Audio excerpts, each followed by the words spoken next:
Hello বন্ধুরা, তো আজ আবার চলে এলাম ছোট্ট একটা রান্নার রেসিপি নিয়ে।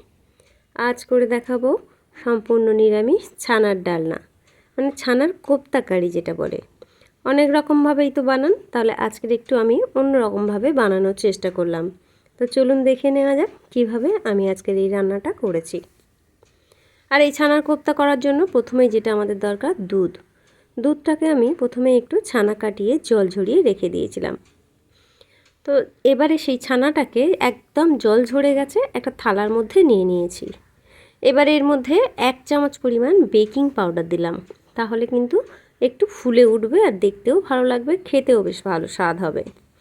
দিয়ে দিচ্ছি সামান্য পরিমাণ একটু ভাজা জিরে গুঁড়ো, 1/2 চামচ পরিমাণ কাশ্মীরি লঙ্কার গুঁড়ো আর সামান্য একটু লবণ। চাইলে আপনারা চিনিও ব্যবহার করতে পারেন, তবে আমি এখানে চিনিটার ব্যবহার করলাম না। এবারে খুব ভালো করে এটাকে মাখিয়ে নিতে হবে। যেভাবে আমরা আটা মাখি ঠিক সেইভাবেই মাখিয়ে নিতে হবে। আমি কিন্তু এর মধ্যে কোনো রকম আটা বা ময়দা ব্যবহার করব না, তাহলে কিন্তু এটা খেতে দুর্দান্ত স্বাদের হবে। আটা বা ময়দা যেটাই ব্যবহার করি না কেন, তাহলে কিন্তু ছানার কোপ্তাগুলোকে একটু আটা আটা ভাব থেকে যায়। আর যদি এই শুধু ছানা দিয়ে করেন তাহলে কিন্তু খেতে দুর্দান্ত হবে। ছানাটা মাখানো হয়ে গেছে, এবারে আমি একটু শেপ দিয়ে দিয়েছি, লম্বা গোল আপনারা যেমন চাইবেন তেমনই দিয়ে দেবেন। একটা সামান্য মশলা পেস্ট করে নিচ্ছি, একটু পোস্ত আর একটু তিল, এটাকে একটু জল দিয়ে পেস্ট করে নিচ্ছি। আর এদিকে আদা আর টমেটো পেস্ট করে নেব। কড়াই বেশ কিছুটা তেল দিয়ে দিয়েছি। এবারে ছানার বলগুলোকে আস্তে আস্তে করে ছেড়ে দেব আর হালকা লাল করে ভেজে নেব। এই সময় কিন্তু গ্যাসটাকে একদম মিডিয়াম রেখে দিতে হবে, না হলে কিন্তু পুরো ছানাগুলো পুড়ে যাবে, তাহলে কিন্তু ভালোভাবে ভাজা হবে না। তো দেখুন বেশ হালকা লাল করে ভেজে নিচ্ছি। এবারে এগুলোকে আমি একটু তুলে নেব। খুব সাধারণ আর খুব ছোট্ট একটা রান্না, যে কোনো নিরামিষের দিনে আপনারা এই রান্নাটা করে খেতে পারেন, খেতে কিন্তু দুর্দান্ত হয়। আমরা সাধারণত আদা জিরে টমেটো এইসব দিয়েই রান্নাটা করি, তবে আজকের আমি একটু তিল আর পোস্ত বাটা দিয়েই রান্নাটা করছি, খেতে কিন্তু দুর্দান্ত হয়। তো দেখুন বড়াগুলো ভাজা হয়ে গেছে, এগুলোকে এবার তুলে নিচ্ছি।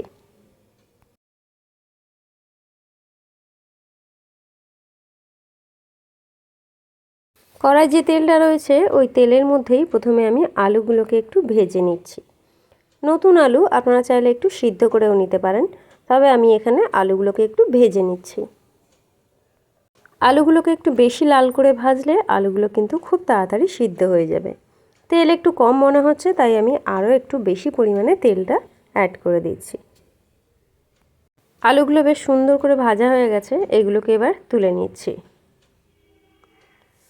ওই তেলের মধ্যে আমি একটা কাঁচা লঙ্কা ফাটিয়ে দিলাম, চাইলে আপনারা শুকনো লঙ্কাও দিতে পারেন। দিয়ে দিচ্ছি সামান্য একটু গোটা গরম মশলা, একটা শুকনো লঙ্কা একটু ফাটিয়ে দিলাম, জিরে দিলাম 1/2 চামচ পরিমাণ। এবারে এর মধ্যেই দিয়ে দেব ভেজে রাখা আলুগুলো দিয়ে একটু নাড়াচাড়া করে নিয়ে ওর মধ্যে বেটে রাখা টমেটো আর আদার পেস্টটা দিয়ে দেব। আদা আর টমেটোর পেস্টটা বেশ ভালো করে নাড়াচাড়া করে নেব, যাতে আদার গন্ধটা চলে যায়। নাড়তে নাড়তে যখন একদম শুকনো হয়ে আসবে, এর মধ্যে কিছু গুঁড়ো মশলা অ্যাড করে দেব। দিয়ে দেব পরিমাণ মতো হলুদ গুঁড়ো, পরিমাণ মতো লবণ, দিয়ে দেব 1 চামচ কাশ্মীরি লঙ্কার গুঁড়ো, 1 চামচ জিরে গুঁড়ো, 1 চামচ ধনে গুঁড়ো, আর দিয়ে দেব অবশ্যই 1 চামচ চিনি। নিরামিষ তরকারি চিনিটা কিন্তু অবশ্যই ব্যবহার করতে হবে। তো সমস্ত মশলা দিয়ে দেওয়ার পর আমি বেশ ভালো করে কষিয়ে নেব। মশলাটা যত ভালোভাবে কষানো হবে, আলু কিন্তু তত তাড়াতাড়ি সিদ্ধ হয়ে যাবে। দেখুন মশলা খুব ভালোভাবে কষানো হয়ে গেছে, আর আমি তেজপাতাটা তেলে দিতে ভুলে গেছিলাম, তাই একটা তেজপাতা ছিঁড়ে দিয়ে দিলাম। এবারে পরিমাণ মতো জল দিয়ে দিচ্ছি। জলটা একটু বেশি দিতে হবে, কারণ ছানার বলগুলো কিন্তু জল খুব তাড়াতাড়ি টেনে নেবে, তাহলে কিন্তু একদম শুকনো হয়ে যাবে। আর একদম শুকনো হয়ে গেলে খেতে কিন্তু একদম ভালো লাগবে না, একটু গ্রেভি থাকলে তবেই ভালো লাগবে। জল ফুটে ঘন হয়ে গেছে, আমি এবারে ছানার বলগুলো দিয়ে দিচ্ছি। ছানার বলগুলো দিয়ে দেওয়ার পর 5 থেকে 7 মিনিট পর আমি বেটে রাখা তিল আর পোস্ত বাটাটা দিয়ে দিচ্ছি। চাইলে আপনারা এর মধ্যে কাজু বাটাও দিয়ে দিতে পারেন। এটা একটু অন্যরকমভাবেই করলাম। এই তিল বাটা দিয়ে এই ছানার ডালনাটা খেতে কিন্তু দুর্দান্ত লাগবে। তো এবার আমি একটু 5 মিনিট ফুটিয়ে নেব।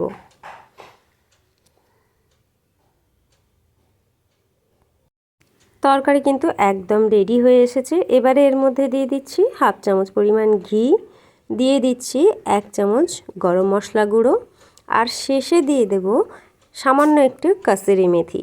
এটা চাইলে আপনারা দিতে পারেন, নাও দিতে পারেন, তবে কাসুরি মেথি দিলে তার একটা আলাদা ফ্লেভার আসে, খেতে যেটা দুর্দান্ত স্বাদের হয়। তো দেখুন এবারে একটু নাড়াচাড়া করে নেব, তাহলেই কিন্তু আমার ছানার ডালনা একদম রেডি। তো দেখুন একদম রেডি হয়ে গেছে। এবারে আপনারাই বলুন এই তরকারিটা কেমন দেখতে হয়েছে।